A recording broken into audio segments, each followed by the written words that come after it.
The summer storm seemed harmless at first. It struck on a hot August night, not unlike tonight. Pretty little alerts buzzed happily on every cell phone, inside the safety and sanctity of my living room. My wife Emily was the first one to read the emergency message aloud to the group. "A flash flood warning in this area," she announced with misplaced, sing-song optimism. Oh, I love watching a good storm.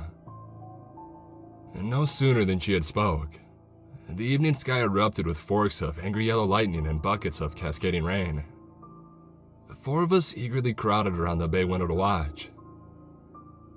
That night, we were entertaining guests at our house in the New Jersey suburbs. Emily's best friend, Diana, was visiting from the city. Unfortunately for me, that meant her annoying and arrogant boyfriend was along for the ride. Aaron was awful. I hoped that the storm would save me from another one of his self-righteous sermons. I was wrong. Geez, this rain is biblical. I started, shaming myself for the bait. Noah's Ark withstood many times this rain. Aaron finished. Isn't that a fun fact? The Lord always provides. It was thankfully hard to hear his nasally voice. The gutters on our middle-class home, an admitted fixer-upper, were filling in seconds. And that was about 8th on the long list of things to fix. I cursed myself again for the embarrassment that would surely follow. Well, I believe in mortality. That should count for everybody. Emily countered with sass. I believe that the basement will flood with this much rain. I muttered to no one in particular. Oh, gorgeous, Aaron said sarcastically. Might want to have a guy look at that, bud. That's dangerous if you plan on having kids in there. He continued on about having a guy for every homeowner's situation, which was really just his wealthy father. I motioned for Em to follow me. She met me wordly in the kitchen, and after taking 2 steps down, it was apparent that I was right about the rain. On the outside of the house, the stairs leading to the basement door are underground. In extreme circumstances, that outdoor stairwell can flood if there is too much water in a short period of time. If it floods, an avalanche of water will pour into the basement as a means to evacuate the now-filled basin on the steps on the outside. In case that is hard to visualize, I took a video when it started. The end result was that our floors were filthy and covered in inches of water. I mumbled a couple quick shits shortly after the video was taken, and then I asked Em to help me unplug the electrical equipment. In a panic, I turned off the circuit to the entire floor. The lights cut out accordingly. We were left in darkness and silence. Suddenly, the only sounds were Aaron's muted voice and the angry pattering of rain. And then Emily screamed. I sloshed across the cold water, and I reached out into the inky blackness for her. After a chest-tightening couple of seconds, I wrapped my arms around Em's shaking cold frame, and I thanked God that she was alright. Call that an overreaction at this stage, but my nerves are already shot, and I thought that she had gotten shocked. What happened? Are you okay? I asked. Em gasped and caught her breath. Something swam by me. If the prospect of dealing with an insurance provider had not freaked me out already, that did. The panic built up inside my throat like a lump. We need to shovel the water out of the staircase. The drain must be clogged. I started to look for my boots, but they must have floated into the office. I'll be right back. Maybe Aaron will help me. No! Emily shouted suddenly. She gripped my arm so hard that there were red impressions from her fingernails. Don't go outside. It's dangerous. She was right as always. The wind alone was sure to take down a few trees, not to mention the lightning passing through like a constant convulsing current. Either of those things made going outside pure stupidity. The emergency alert warned people to stay indoors. I nodded and I followed her out. We headed back up to the kitchen like depressed, waterlogged squeak toys. Diana was the first to greet us at the top. Look at the two of you. Did you pop a pipe? I ignored her, and so did Emily. We were pissed enough, and tolerance for their bullshit had reached an all-time low. Soon enough, Aaron had rounded the corner and let out an open guffaw at our drenched clothes and hair. "How's the weather down there, guys? Haha, right?" I think I mumbled something about his stupid fucking golf cap. I regret that, especially now. Emily gasped behind me, but I didn't care at the time. He was an asshole and he deserved it. I escaped the kitchen into the sanctity of my bedroom in search for some dry clothes. Our German Shepherd Lola was locked in there by herself. Aaron did not like dogs. Of course. The pup seemed to be taking the tough treatment well enough. She had been quiet all night. But now that I was there, I could see her head was stuffed under the bed. I reached out to pet her head, and I was greeted with a nasty snarl in return. Emily's voice echoed throughout the hallways and pulled me away from the dog before I could give her any concern. "Oh my God, Matt, it's hailing." Either the devil was dancing on a rooftop, or she was right again. I looked outside and saw fist-sized balls of ice punch their way into the pavement of my already chipped driveway. I cursed to myself, this time for leaving the car outside. I closed the bedroom door behind me and I joined the group back in the kitchen. Diana seemed to be following the same line of thought. "Emily, the Jaguar is out there. That stupid car costs more than this house. Can we use the garage?" she asked. "Well, I guess our cars aren't in there." She shot me a knowing glance. "But don't go outside, Di. It's really unsafe." "It's just a little icy water. In August," she snorted. "Hey, maybe those asshole scientists are right, huh? Pastor Pete says not to trust it, though. Just another hoax." She pulled open the deck door before we could even protest her anymore. "This is bonkers, guys. It's freezing. You feel this? Are we still in Jersey?" I did. The air was so cold that it wafted its way through the kitchen. Subconsciously, the three of us backed away from the open door, just as the balls of hail in the sky shifted to pristine snowflakes. "Diana, get inside, now," Aaron started. "I'll be right back, hon. Just stop," she countered from the doorway. "Diana, you stupid fucking idiot. Get in the house right now," Aaron said sternly. Ow, holy. Of course that made Diana even more mad. She slammed the door and disappeared into the growing fog. And then it was quiet.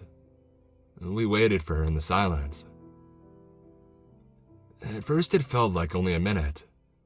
Emily was pacing back and forth while I surveyed damage to the rest of the house. A few trees seemed to have fallen in the backyard. The snow was accumulating at a record pace. In what seemed like only a couple minutes, there was already a half a foot of it on the ground. The wind whipped it back and forth to create drifts of a foot or deeper. I was watching it from the bathroom when Aaron called out for our attention. I never heard a car start. The three of us converged back again to the deck door. The backyard was a backdrop of white. It was impossible to see to the driveway. Did either of you hear a car? We have to go find her. Aaron continued in a growing frenzy. We cannot go out there. Emily said in a mouse-like tone. Just wait another minute. Aaron looked from me to my wife, and I shrugged in his direction. To hell with you both. You belong here with your morality bullshit. Open the door. Aaron pushed Em out of the way in his haste. Before he had gotten halfway there, I grabbed him by the collar and I threw him out of the door myself, and then I slammed it shut. The house was then quiet again. We were left with Aaron's golf cap, thrown back inside with the wind. I was just about to remark about what an asshole he was when suddenly, an enormous roar punctured through the storm. Emily and I darted to the deck window to check it out, and at first, there was nothing to see. Waves of snow sheets encompassed every corner and tree branch of our property. Visibility was low. But then in the corner of the yard, a flash of a red jacket alerted my eyes to a shape moving quickly by the driveway. It was Aaron. He was trying to run across the snow, but he wasn't getting very far. He kept looking behind him at something just outside of my line of sight. After a few feet, he seemed to give up altogether and fell helplessly to the ground. And then the thing behind him came into focus. Oh God, oh God. My God, Matt, look at that, look at it. What the fuck is that? And the snow blocked most of my view, but some facts were easily discernible. In comparison to Aaron, the creature stood at least 3 feet taller. Its back was hunched and its skin was covered in a matted, dark-colored hair. It followed our former friend lazily, and there was no haste in its movements. When it caught him, it lifted him up in the air like a chew toy. The sickening crunch was more than enough for me to grab Emily and hold her eyes up against my shoulder. Neither of us needed to see anymore. My first instinct was to lock the doors. Lola was barking and that would draw attention. I knew whatever was outside would soon set its sights on the house. I grabbed Em's hand and I ran to look at each lock. For once, I thanked myself for spending money on security. When that was done, we huddled into the bedroom with the dog and we waited it out. It was quiet again. I know, given the absolute shit show that we just witnessed outside of our own house, you would think it would be panic. But Lola now knew to be silent. She took to her spot under the bed. Emily whimpered, but her voice was muffled under the covers. I watched the window. The snow was not stopping.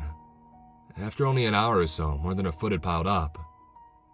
There is always the stillness in nature when such a storm occurs, but there is something too still.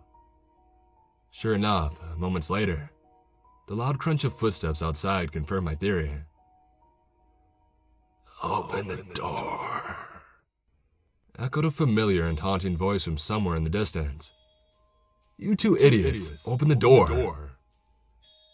Emily and Lola both cried by my side. I felt helpless. Something started to tap at the walls of the house. It ran back and forth and tapped each door and window that it could find, like it was searching for a weakness. The noise sounded like long nails clicking against the wood frames. Seemingly frustrated, the voice called out again, and this time with a horrible parody of Diana's obnoxious Brooklyn accent. "Look at the two of yous, just another hoax." The curious scratching focused on the front door, and then it turned into a vicious pounding. "This is bonkers." It screeched with a horrible, throaty laugh. It coughed. The voice was horribly disjointed, as it switched between Diana and Aaron's two very different tones. "Open the door. The Lord always provides. Open the door. The Lord always provides. Open the door, please, Matt. Open the door, please, Emily. Open the door. Open the door. Open the door. Open the door." Emily screamed alongside it in a hysterical, horribly wounded, yet still battle-ready tone of her own. "Go fuck yourself." And then she did something I had never seen her do in 5 years of marriage. She got down on one knee and she prayed. The prayer was not to anyone in particular. Em was never that religious. I could not even hear what she was saying through the horrible banging outside. But somehow, she looked at peace. She thanked someone, anyone, for her life. She thanked them for her house and for our memories inside. For all the warm times and holidays spent around the fireside, with seasons of Netflix and cases of bottled wine. She thanked them. All of them. Any and all gods that might be present on Earth on that hellish evening. And when she finished, she offered them one final line. "If somebody is watching what is happening to us," she started to sob desperately among the scrapes, "please help." Something answered. The pounding receded, weakly at first, and then the great footsteps that arrived exited the same way they had came. After another agonizingly silent hour, the snow started to taper and disappear altogether. Moonlight crept into the windows as the clouds receded and snow melted swiftly in the rising sun. When the morning had come, the weather finally died down. Our friends were reported missing. Their bodies had never been found. And tonight is the 1-year anniversary of their disappearance. There is a warning for another severe storm. We will not be opening the door.